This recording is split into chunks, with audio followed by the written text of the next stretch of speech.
We have talked about this a lot, but I think it's important to address it one more time, especially as we're about to go into a brand new year. But we all know about the recent episode of Raw, where WWE essentially admitted that the disappointment fans have been feeling towards the show and low ratings are linked. Using Seth Rollins as their mouthpiece, he addressed Baron Corbin and said that Monday nights now suck. Quite the moment. While a lot of people have criticised the move with valid points, it all depends what happens in 2019 because WWE may be about to hit the reset button. Why? Here's why.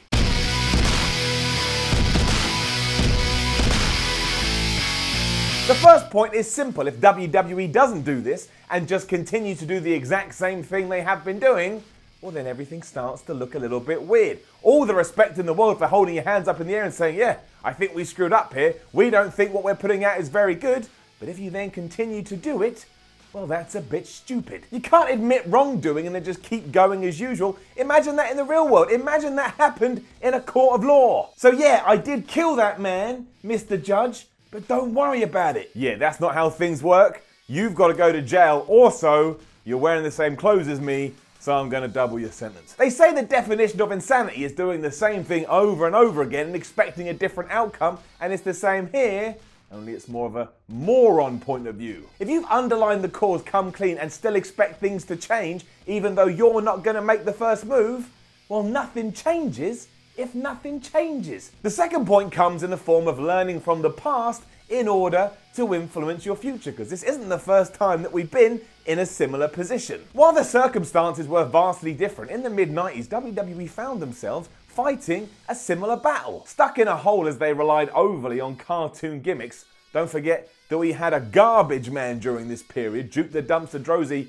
and Mantar. It soon became obvious that if we didn't venture out on a new path, the company could die. Now, whether or not, or whether it wouldn't, is still up for debate, but the fact it was looming over everybody's heads, well, that's something to worry about. And also, a lot of the wrestlers that worked for WWE thought pastures looked a lot greener elsewhere. They wanted to move. Although we have no WCW in 2018 to act as a catalyst to buck up ideas, we have something new that wants to kick Vince McMahon's ass, and that is called the ratings. They may not tempt away your talent or challenge current TV deals, but WCW wasn't born overnight either. They took their time. They built slowly before a Hulk Hogan heel turn in 1996 fired a shot across WWE's bow that was felt the world over.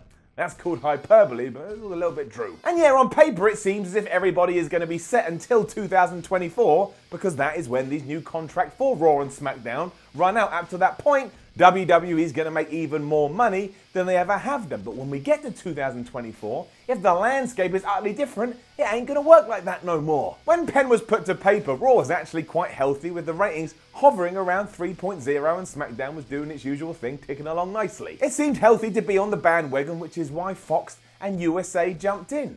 When you start looking down the road, that doesn't mean it's always going to be that way. I think I just repeated myself, but sometimes it's good to make a point. If Raw does continue to drop and SmackDown can't average around 3.3 to 3.5 million over on Fox, things are going to drastically change. Now, Raw may actually be alright because it's been on USA for a long time and there's a relationship there, but Fox don't care. They don't give two bleep myself out. They will knock SmackDown onto FS1 quicker than you can say finale, and that will be that. That not only hurts WWE massively from a reputation point of view, but it also means all of a sudden the blue brand is going to be seen in less homes, because Fox is up here and FS1 is around about here, maybe there. It also puts the promotion in a difficult position when it does come time to negotiate. If you don't have the numbers anymore, and all you can do when you are trying to market yourself is show a graph where audiences go like this, and you don't have much of a leg to stand on, do you? You're worth less than you were, and how can you even argue otherwise? No one is going to take a punt just because they need hard facts. And that's doubly so because we don't know where the television industry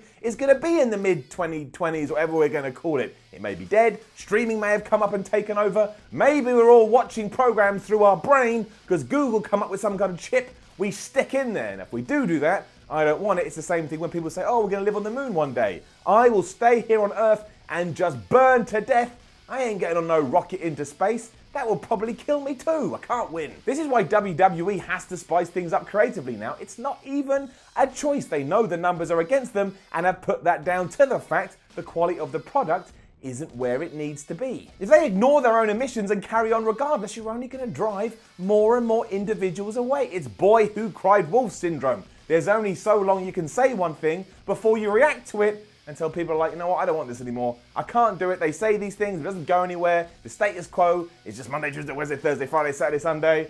I'm going to go do something else. And look, in 2018, there's a lot of other things vying for your entertainment time. Your fans also feel tricked, and fans don't like feeling tricked.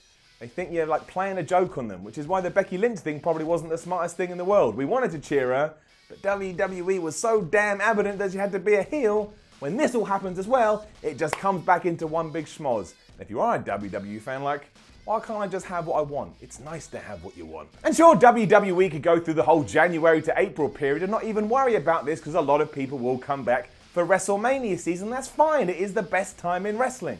But we will get to May. All of that will fall aside. And if we find ourselves back here again, you're just going to check out.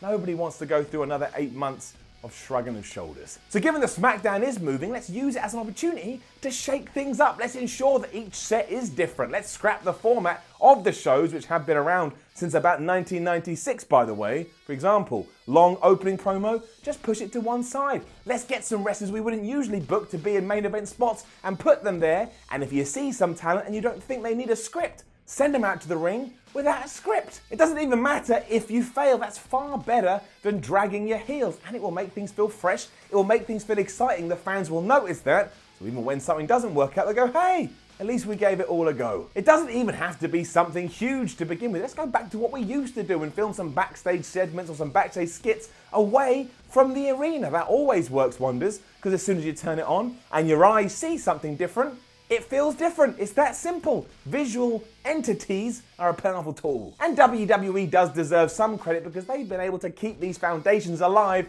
for around about 20 years. And that's no easy feat. But you also got to remember that nothing lasts forever. And surely now we're on a downward turn. It's time for a new dawn in WWE, which is doubly nice because yes, as we said at the start, we're about to enter 2019 and it's like a New Year's resolution. Let's come up with some exciting stuff. Let's get everybody excited. I want to be excited. Other fans want to be excited. WWE writers, you want to be excited. And the wrestlers, they want to be excited too. And I know it's hard. It's not easy. You can't just click your fingers and go, oh, we got the magic potion. That doesn't mean we can't be a bit more risky. If you do all of that as well, when we get to October of next year, maybe we are in the position we need to be in order for SmackDown to fly further and higher than it ever has before. Because it has that potential on Fox, and that's what I want. I want success throughout the wrestling industry, and that starts in WWE. All of that does make sense to me, but what do I know? I'm just a bald guy on YouTube who's ranting his mouth. But man, that's another thing we can all enjoy in the modern world. We have this technology. We got YouTube, Google, they came along, sorted that stuff out. So who knows what's next? Just make sure you take advantage of it, WWE. I know you can do it. I believe in you. And even throughout all of this, I still love you. You entertain me. Also, while I've got you, while you're here, while it's just you and I, and we'll lower the tempo, we'll lower the volume, we'll lower everything just a little bit. Maybe one of the ideas you do have is to bring back some legends. That's great, you did it this year. Undertaker kept coming back, Kane, Triple H, of course, Shawn Michaels. I'm good with that. I like seeing the people from my past. It gives me warm nostalgia feelings. But there's one guy that you've got to reach out to. I know there's some problems there. I know there's some issues, but just talk. Talk is a wonderful tool. It can make everybody calm down. Get on the phone, ring whatever his number is. I'm going to guess it's like REPOMAN, and just say, look, Repo Man, we need you. We understand sort of 20 years ago when we were doing all these cartoon gimmicks that we talked about earlier, they didn't all work, but yours did. You're a hero, you're a legend, you are a pioneer. Come back to Raw, come back to SmackDown, come and repossess some people's items, bring the art mask, whatever you call it, bring the carrier bag, swag, sack thing. That's all we need. And when you do that, I'm going to tune in, you're going to tune in, everybody will tune in. Can you imagine when a casual fan finds out that a dude who repossesses your stuff and also wrestles is in the ring? That's it. That's the creative reset we actually need, and I made sure to leave that to the very end of the video.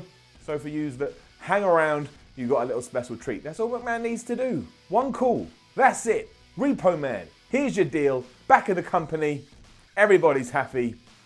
Thank you very much. Or failing that, quick secret footnote here, get Man Mountain Rock back in. He played guitar, put him in a few of the Liars, let them have a real guitar match, screw all this Bobby Lashley and Alliance nonsense, and then we'll be good to go. So yes, if you do want me to sum it up, I believe the answer to all of WWE's programs are Repo Man and Man Mountain Rock. And you know Repo Man, of course you do. If you don't know Man Mountain Rock, go look at his guitar. Man, the mid-90s, they weren't great. Now, don't forget to leave a comment below and let us know what you think about all of this. Like, share, and subscribe. Head over to WhatCulture.com and read yourself some articles. Follow WhatCulture on Twitter, WhatCulture WWE. And you're here. You're on YouTube. We just talked about it. Why not go watch a few more videos on WhatCulture Wrestling? Click away. My name is Simon from WhatCulture. This was the Y series, and I don't know when this is going to go live, but I bet it's close to the end of 2018. So again, happy Christmas, happy holidays, happy Hanukkah. That's over now. Happy Kwanzaa, happy whatever it is you celebrate. Have a nice time. Enjoy the close of 2018, and I'll see you in 2019. Also, probably see you more in 2018. But just have a good time. Smile on your face. Best wishes. See you soon. Violent energy. Got a little attempting. Shooting forward into the knees of Jacob. Cleo in the elbow drop. The kamikaze catches. Wonder what a counter. And then they start once again. Defiant Wrestling is loaded.